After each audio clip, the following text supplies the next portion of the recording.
اس سے بڑھ کر ظالم کون ہوگا جو اللہ پر جھوٹ باندھے یا اس کی آیتوں کو جھٹلائے؟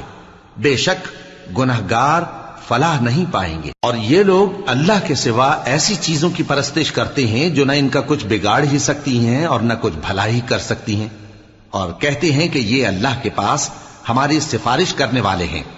کہہ دو کیا تم اللہ کو ایسی چیز بتاتے ہو جس کا وجود اسے نہ آسمانوں میں معلوم ہوتا ہے اور نہ زمین میں؟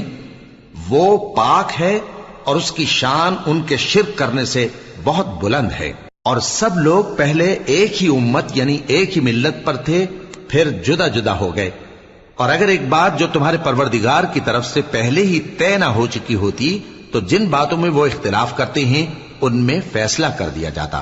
اور کہتے ہیں کہ اس پر اس کے پروردگار کی طرف سے کوئی نشانی کیوں نازل نہیں ہوئی؟ کہہ دو کہ غیب کا علم تو اللہ ہی کو ہے، سو تم انتظار کرو